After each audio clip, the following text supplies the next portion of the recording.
এই যে সুন্দর লাল লাল টমেটো ভর্তা দেখছো, এটা হচ্ছে টমেটো সিদ্ধ করে কাঁচামরিচ পেঁয়াজ দিয়ে মাখানো ভর্তা। হ্যালো গাইজ, আসসালামু আলাইকুম। কেমন আছো তোমরা সবাই? চলো আজকে তোমাদের সাথে শেয়ার করি টমেটো সিদ্ধ করে কিভাবে আমি কাঁচামরিচ দিয়ে টমেটো ভর্তা করি। প্রথমে টমেটোগুলোকে একটু সেদ্ধ করে নিলাম, তারপরে কাঁচামরিচ পেঁয়াজ আর লবণ একসাথে খুব ভালো করে চটকে নিলাম। তোমরা এখানে ধনিয়া পাতা ব্যবহার করতে পারো, আমি ধনিয়া পাতাটা আজকে ব্যবহার করিনি। এটা যার যার খেয়াল খুশি মতো ব্যবহার করা যায়। দেখো টমেটোর উপরে একটা পাতলা আবরণের চামড়া থাকে, ওই চামড়াটাকে খুব সুন্দরভাবে তুলে নিচ্ছি। সিদ্ধ হয়ে গেলে এই চামড়াটা আপনা আপনি উঠে চলে আসে।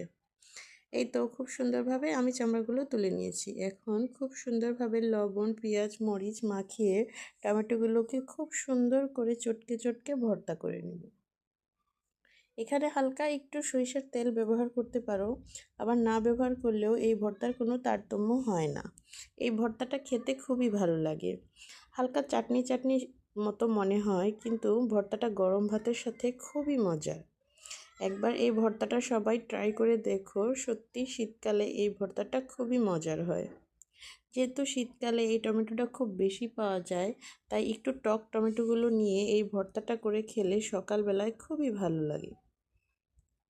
আজকের এই টমেটো ভর্তার ভিডিওটা তোমাদের কার কার কাছে কেমন লাগলো কমেন্টসে জানাতে পারো।